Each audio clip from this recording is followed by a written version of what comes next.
1857 की क्रांति ने अंग्रेजों की चूलों को हिला दिया था, जिस कारण ईस्ट इंडिया कंपनी के शासन को समाप्त कर ब्रिटिश क्राउन यानी महारानी विक्टोरिया के हाथ में भारत का शासन चला गया। नमस्कार, मैं आफाक सर। एनसीईआरटी के क्लास में आज हम लोग चर्चा करेंगे 1858 के बाद के प्रशासनिक परिवर्तन। सर्वप्रथम हम लोग बात करेंगे 1858 के बाद भारत की विदेश नीति किस प्रकार से रही, उसके बाद चर्चा होगा नेपाल के साथ युद्ध का, और देन उसके बाद हम लोग बात करेंगे बर्मा पर विजय का। तो सर्वप्रथम हम लोग बातें करेंगे विदेश नीति, यानी उस समय का भारत का विदेश नीति।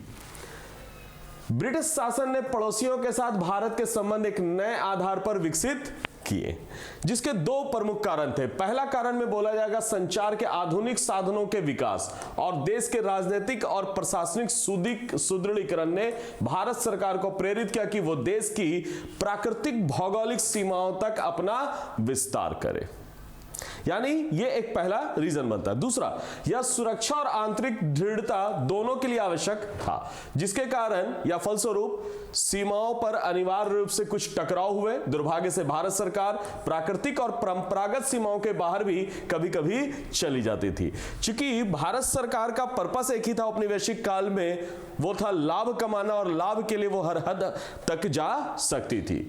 दूसरा और नया कारण था भारत सरकार की विदेशी चरित्र का होना।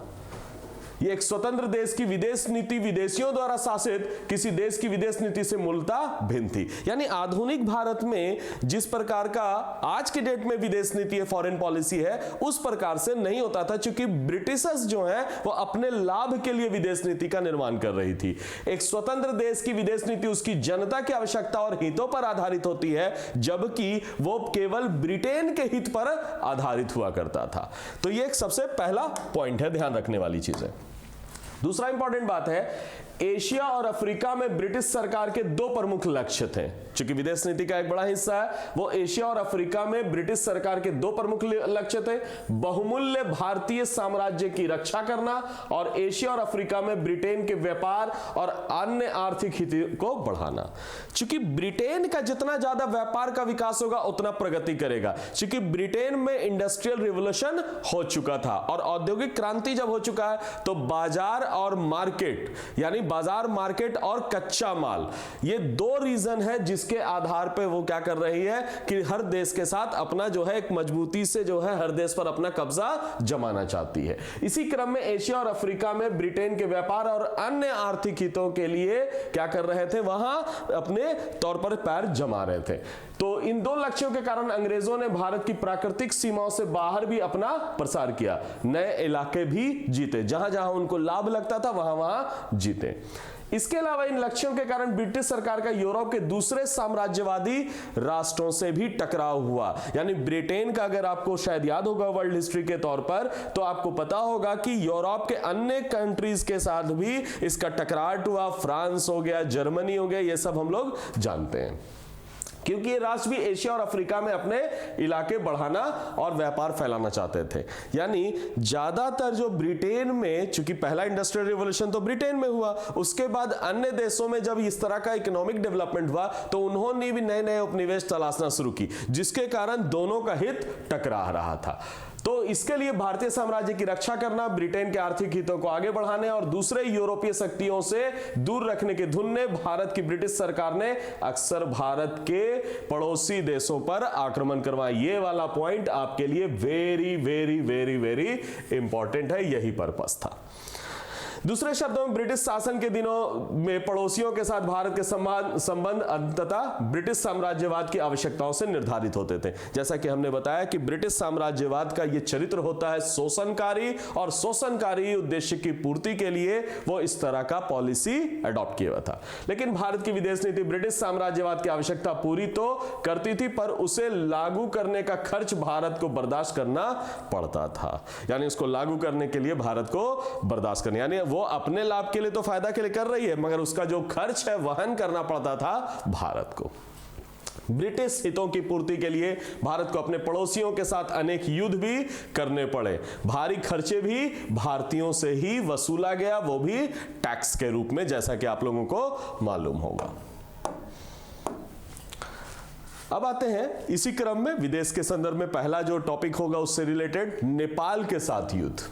भारतीय साम्राज्य को उसकी प्राकृतिक भौगोलिक सीमा तक फैलने की अंग्रेजों की धुन के साथ पहले उनका उत्तर में स्थित नेपाल के साथ में टकराव हुआ, यानी सर्वप्रथम अगर देखा जाए तो यह नेपाल के साथ उनका टकराव हुआ।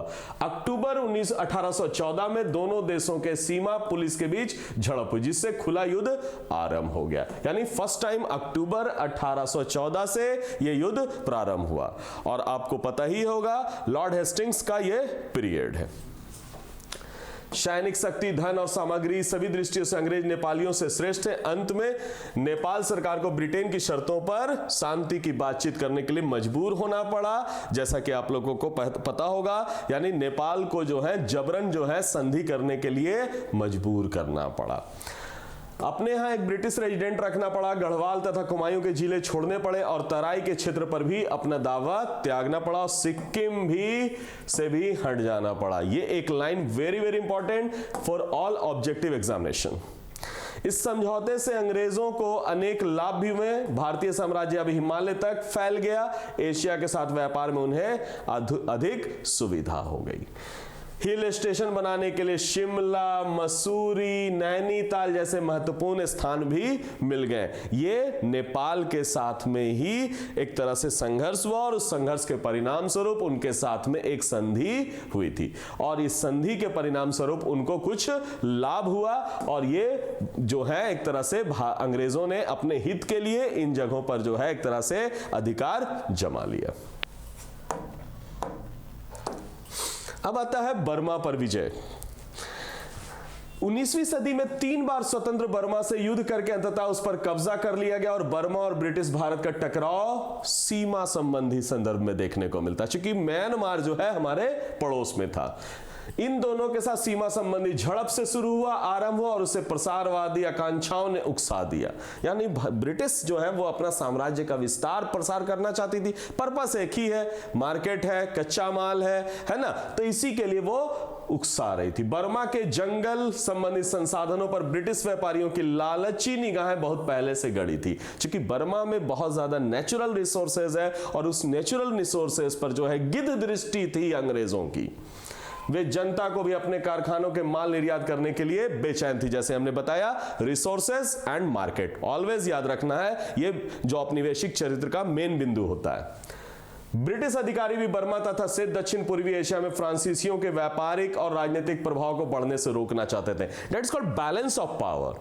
क्योंकि फ्रेंच, जैसा हमने पहले अभी जस्ट बताया था कि यूरोप के अन्य देश में भी इंडस्ट्रियल रिवॉल्यूशन हुआ, मगर बाद में हुआ तो उन लोगों ने भी क्या किया कि एशिया और अफ्रीका के देशों में अपना पैर जमाना शुरू किया, जिससे दोनों का हित में टकराहट हुआ और ब्रिटेन और इसी क्रम में ब्रिटेन और फ्रांस का भी हित टकरा रहा और वो एक तरह से राजनीतिक प्रभाव को रोकना चाहती है। 18वीं सदी में जब बर्मा और ब्रिटिश भारत अपनी शक्ति बढ़ा रहे थे तो दोनों की सीमा आ मिली। सदियों के अंदरूनी कलह के बाद बर्मा में सम्राट ओलंग पायद ने 1752 से 60 में एकता स्थापित करने में हालांकि सफलता प्राप्त कर ली।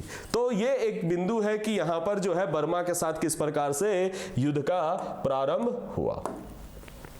अब आते हैं इरावदी नदी के तट पर स्थित जो है वहां पर शासन कर रहे थे उसके उत्तराधिकारी जो है वहां पर बोदाव पाय ने बार बार सियाम पर आक्रमण किया और उनके चीनी हमलों को नाकाम बनाया। 1785 में अराकान और 1813 में जो है मणिपुर के सीमावर्ती राज्यों पर भी अधिकार कर लिया। इस प्रकार से भारत की सीमा जो है म्यांमार की सीमा के साथ एक तरह की हो गई। यानी इस प्रकार बर्मा की सीमा को ब्रिटिश भारत की सीमा तक फैला दिया गया। पश्चिम की ओर बढ़ना जारी रखते हुए उसने असम और ब्रह्मपुत्र घाटी के लिए खतरा भी कर दिया। 1822 में बर्मियों ने जो है असम को जीत लिया। ये सब कई कहानी है जो घटनाक्रम के तौर पर हम लोग देख रहे हैं, यानी पॉइंट टू पॉइंट अब घटना के तौर पर देख सकते हैं इसको। अराकान और असम पर बर्मा की विजय के बाद उसकी और बंगाल की अस्पष्ट सीमाओं पर लगातार झड़प का एक युग प्रारंभ हो गया। 1824 में ब्रिटिश भारत के शासकों ने बर्मा के खिलाफ फिर से युद्ध छेड़ दिया। आरंभ में कुछ समय तक इससे हारते रहने के बाद ब्रिटिश सेनाओं ने अंततः असम, कछार, मणिपुर और अराकान से बर्मियों को बाहर कर दिया। यह पॉइंट ऑलवेज याद रखिएगा, कब हुआ है? 1824 में। यानी असम, कछार का क्षेत्र, मणिपुर और अराकान का क्षेत्र जो है वहां से बर्मियों को बाहर खदेड़ दिया गया। मई 1824 में ब्रिटिश नौसेना ने समुद्र के रास्ते रंगून पर भी अधिकार कर लिया और राजधानी अवा से 45 मील तक पहुंच गए। यंदबू की संधि के द्वारा फाइनली 1826 में एक शांति स्थापित हुई। याद रखेंगे, यानदबू की संधि कई प्रश्नों में क्वेश्चन पूछा जा चुका है। अब है बर्मा की सरकार ने लड़ाई के हर्जाने के रूप में क्या दिए? 1 करोड़ रुपए दिया और साथ में अराकान, तनासरीम के समुद्र तटीय प्रांतों पर भी अधिकार छोड़े। असम, कछार, जैंतिया पर सारे दावे छोड़ने पड़े। मणिपुर को एक स्वतंत्र राज्य के तौर पर स्वीकार करने पड़े। ब्रिटेन के साथ एक व्यापारिक संधि पर बातचीत चलाना पड़ा। अवा में एक ब्रिटिश रेजिडेंट रखने और कलकत्ता में एक बर्मा का दूत नियुक्त करने की शर्त को भी माननी पड़ी। साथ ही साथ इस संधि के द्वारा अंग्रेजों ने बर्मा को उसके अधिकांश समुद्र तट से वंचित कर दिया और भावी प्रसार के लिए बर्मा में अपनी जड़ें मजबूत कर ली। ये जितनी भी बिंदु हैं वेरी वेरी इंपॉर्टेंट एग्जामिनेशन के लिए। चूंकि ये हुआ कैसे, तो बर्मा की सरकार के साथ जो है जबरन एक तरह से साइन करना पड़ा, संधि करना पड़ा। 1852 में जो दूसरा बर्मा युद्ध छिड़ा वो लगभग पूरी तरह ब्रिटेन के व्यापारिक लोभ का ही परिणाम था। चूंकि उसको खून लग चुका था, दूसरी बार वो फिर से उसका लाभ कमाने के लिए इस तरह का काम कर रही थी। लकड़ी का व्यापार करने वाली ब्रिटिश फर्मों ने अब तक ऊपरी बर्मा के जंगलों की इमारती लकड़ी में दिलचस्पी लेनी शुरू कर दी। क्योंकि बर्मा जो है वो काफी रिसोर्सेज हैं, जंगल है वहां और जंगल में कई इमारती लकड़ी का भी यहां पर पाया जाता है। इसके अलावा अंग्रेजों को लगा कि बर्मा की विशाल जनसंख्या ब्रिटेन के सूती कपड़ा यानी मार्केट की तलाश भी करने लगे।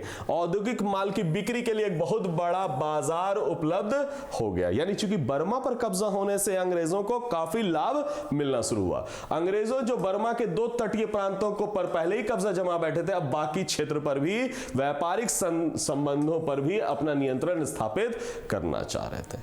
यानी उसके पूरे व्यापार को वो अपने कंट्रोल में लेना चाहते। ये भी चाहते थे कि शांति से हो या युद्ध से, वो अपने व्यापारिक प्रतियोगिता अर्थात फ्रांसीसी और अमेरिकियों के पैर जमाने से पहले बर्मा पर अपनी पकड़ को ज्यादा मजबूत करना चाहते थे। अंग्रेजी सेना की एक बड़ी टुकड़ी अप्रैल 1852 को बर्मा रवाना कर दी गई। इस बार युद्ध 1824 से 26 के बीच में अपेक्षा जो है कम समय तक चला। यानी अब जो 1852 में ये जो बाद वाला विद्रोह हुआ यानी लड़ाई हुआ, वो कंपैरेटिव टू 1824 से 26 वाले के कंपैरिजन में कम समय तक चला। अंग्रेजों की विजय भी बहुत निर्णायक रही। अंग्रेजों ने अब बर्मा को अकेले बचे तटीय प्रांत पेगू को भी हड़प लिया। यानी बर्मा का एक बड़ा तटीय प्रांत है पेगू, बड़ा इतिहास में माना जाता है, ऐतिहासिक जगह के तौर पर जाना जाता है, इस पर भी हड़प लिया, कब्जा कर लिया। फिर भी दक्षिणी बर्मा पर प्रभावी नियंत्रण जमा पाने में पहले अंग्रेजों को 3 साल तक जनता की एक भयानक छापामार लड़ाई का सामना भी करना पड़ा। तो इस प्रकार से बर्मा पर जो है कैसे कब्जा किया गया, इसकी ये पूरी कहानी एनसीईआरटी बोलता है। इसको हम लोग को ध्यान देना होगा। अब बर्मा के पूरे समुद्र तट पर, उसके पूरे समुद्री व्यापार पर अंग्रेजों का पूर्णतः लगभग नियंत्रण हो गया।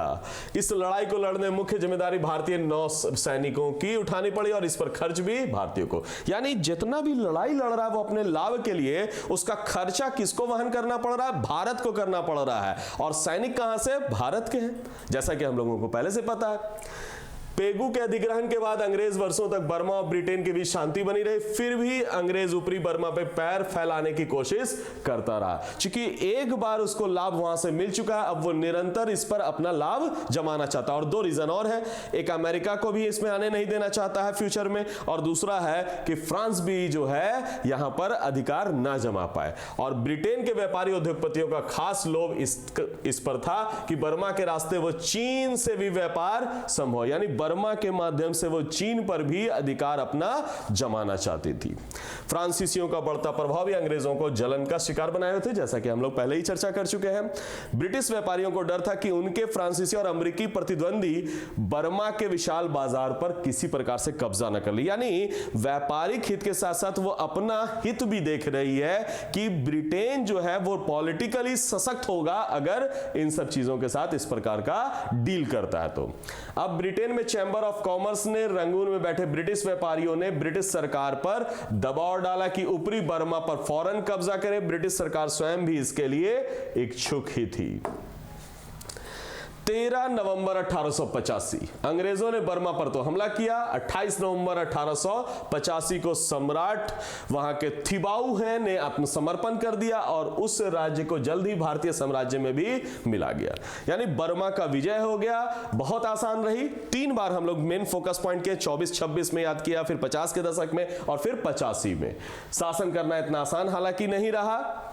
देशभक्त सैनिकों और अधिकारियों ने आत्मसमर्पण करने से वहां पर इनकार कर दिया। उन्होंने घने जंगलों में शरण ली और वहां पर एक छापामार युद्ध को आगे बढ़ाया, यानी बर्मा में जो है इतना आसानी से वहां पर सत्ता जो है वो जमा नहीं पाए। हालांकि जीत तो आसानी से लिया मगर सत्ता जो है एस्टैब्लिश करने में उनको दिक्कत हुई। दक्षिणी बर्मा की जनता ने भी विद्रोह के लिए खड़ी हो गई। जन विद्रोह को कुचलने के लिए अंग्रेजों को लगातार 5 वर्षों तक 40,000 की सेना का प्रयोग करना पड़ा। इस लड़ाई तथा इसके बाद विद्रोह को कुचलने के लिए खर्च भी जो है भारत से भारी भरकम ले जा रही है, यानी खर्चा चुका रहा है भारत और लाभ कमा रहा है ब्रिटेन। अब आता है कि प्रथम विश्व युद्ध के बाद बर्मा में आधुनिक प्रकार का एक जोरदार राष्ट्रवादी आंदोलन उठा। ये वेरी वेरी इंपॉर्टेंट। कब से हुआ? After world war first. और वर्ल्ड वॉर कब हुआ था? 14 से 18 के बीच। ब्रिटिश माल और प्रशासन के बहिष्कार का एक व्यापक अभियान चलाया गया। होम रूल की मांग वहां पर भी सामने आई। उस दौर में बर्मा के राष्ट्रवादियों ने जल्द ही भारतीय राष्ट्रीय कांग्रेस से हाथ मिला लिया। इसीलिए भारतीय राष्ट्रीय कांग्रेस हमेशा अपनी बातों में कहते थे बर्मा को अलग किया जाए, बर्मा को अलग करना जरूरी है।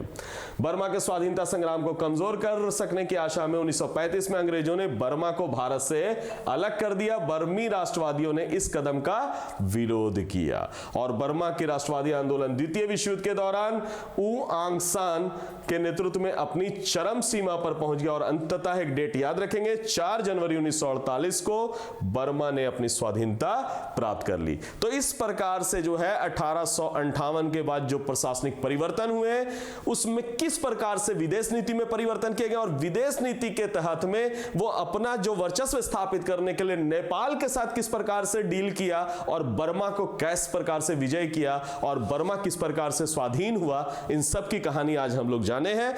उम्मीद करते हैं कि आज का लेक्चर आपको पसंद आया होगा। धन्यवाद।